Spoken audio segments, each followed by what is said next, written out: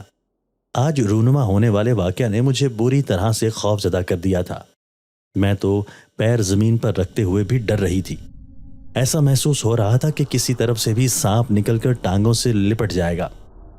تم تو ایسے ڈر رہی ہو جیسے وہ سانپ یہاں ہی تمہارے پاس ہو، مجھ سے چھوٹے بھائی نے مجھ پر طنز کرتے ہوئے کہا۔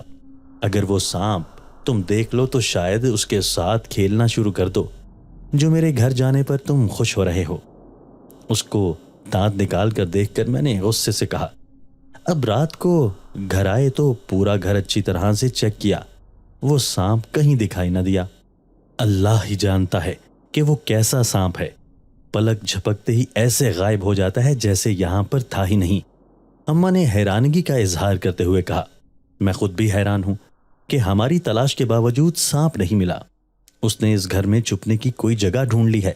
ابا نے پریشانی سے کہا، سب کو محتاط رہنے کی ضرورت ہے، اس کے علاوہ ہم کچھ نہیں کر سکتے۔ ابا نے سب کو سمجھاتے ہوئے کہا۔ صبح حسب معمول میں اور اماں گھر کے کاموں میں مصروف تھیں جب وہ تینوں خواتین ایک بار پھر ہمارے گھر میں داخل ہوئیں۔ میری توقع کے عین مطابق آج وہ مغرور لڑکی اپنے کپڑے سلائی کروانے آئی تھی۔ اسے اماں کی سلائی اچھی لگی تھی۔ سب کام چھوڑ کر میں ان کے قریب بیٹھ گئی۔ میرے ذہن میں تجسس تھا کہ جب عام خواتین کے کپڑے اتنے قیمتی اور نفیس تھے تو دلہن کے کپڑے کیسے ہوں گے۔ وہ لڑکی بیگ سے ایک ایک سوٹ نکال کر باہر رکھتی جاتی اور اماں کو اس کے بارے میں سمجھاتی کہ اس کو ایسے سلائی کرنا ہے، اس کا یہ ڈیزائن ہونا چاہیے۔ اماں اس کی طرف متوجہ تھی جبکہ میرا سارا دھیان خوبصورت کپڑوں پر تھا۔ ایسے خوبصورت ڈیزائن اور نرم و ملائم کپڑے تھے کہ ریشم کا گمان ہوتا تھا۔ سب کاموں سے بے فکر ہو کر میں کپڑے دیکھنے کے شغل میں مصروف ہو چکی تھی۔ میں نہیں جانتی تھی کہ کسی کی آنکھوں میں میرے لیے غصہ اور نفرت ہے۔ 2-3 بار میں نے دلہن لڑکی کے چہرے کی طرف دیکھا تو وہ اپنی گرین آنکھوں سے مجھے گھور رہی تھی۔ اپنا وہم سمجھتے ہوئے میں نظر انداز کر گئی۔ یہی میری غلطی تھی اور مجھے اس غلطی کا خمیازہ بھی بھگتنا پڑا۔ میرون کلر کا ایک سوٹ جس پر ہم رنگ کڑھائی ہوئی تھی دیکھنے میں اتنا دیدہ زیب لگ رہا تھا کہ میں اسے چھو کر دیکھنے لگی۔ اسے ہاتھ لگا کر گندا مت کرو اور شاپر بیگ میں ڈال دو، اماں نے مجھے گھورتے ہوئے کہا۔ شاید انہیں محسوس ہو گیا تھا کہ اس مغرور لڑکی کو میرا کپڑوں کو ہاتھ لگانا اچھا نہیں لگ رہا، اس لیے انہوں نے مجھے ڈانٹتے ہوئے کہا، اماں یہ سوٹ بہت خوبصورت ہے، اللہ جانتا ہے کہ یہ کہاں سے خریداری کرتی ہیں، میں نے ایسے خوبصورت نفیس سوٹ بازار میں نہیں دیکھے۔ اماں کی ڈانٹ کو نظر انداز کرتے ہوئے سوٹ کو اٹھا کر اپنے گال کے ساتھ لگا کر اس کی نفاست کو محسوس کرتے ہوئے میں نے کہا۔ اچانک ایک چھوٹے سے دھماکے کی آواز سنائی دی۔ سب گھبرا کر آواز کی سمت دیکھنے لگی۔ میری تو زبان ہی گنگ ہو کر رہ گئی تھی۔ چہرے کا وہ حصہ جہاں پر کپڑا ٹچ ہوا تھا ایسا محسوس ہو رہا تھا کہ وہاں پر آگ لگ گئی ہو۔ جلن سے برا حال تھا۔ کپڑا تو بالکل صحیح سلامت تھا لیکن میرے چہرے کو نہ جانے کیا ہو گیا تھا۔ میں ہاتھوں کی انگلیوں سے چہرے کو سہلانے لگی۔ کیا ہوا ہے اور یہ آواز کیسی تھی؟ میری طرف حیران نظروں سے دیکھتے ہوئے اماں نے پوچھا۔ مہمان خواتین اس لڑکی کو گھور گھور کر دیکھ رہی تھی۔ وہ سب سے لاپرواہ سامنے والی دیوار کو دیکھنے لگی۔ پتہ نہیں مجھے کیا ہوا ہے، یہ کپڑا میرے چہرے کے ساتھ ٹچ ہوا تو ایسا محسوس ہوا کہ کوئی دھماکہ ہوا ہو۔ میرا چہرہ تو ایسے جل رہا ہے جیسے میں نے گرم گرم پانی اپنے منہ پر ڈالا ہو۔ ہاتھ کی مدد سے چہرے کو زور زور سے دباتے ہوئے میں نے اماں کو جواب دیا اور تکلیف کی شدت برداشت کرتے ہوئے وہاں سے اٹھ گئی اور بیسن پر کھڑے ہو کر چہرے پر پانی کے چھینٹے ڈالنے لگی۔ شیشے میں چہرہ انتہائی سرخ دکھائی دے رہا تھا۔ آہستہ آہستہ جلن کی شدت کم ہو رہی تھی اور چہرے سے سرخی بھی کم ہونے لگی۔ میں دوبارہ اسی جگہ پر جا کر بیٹھ گئی تو اس لڑکی نے مجھے یوں گھور کر دیکھا جیسے کچا چبا جائے گی۔ اس کی گرین کلر کی آنکھیں دیکھ کر مجھے کسی اور کی آنکھیں یاد آ گئیں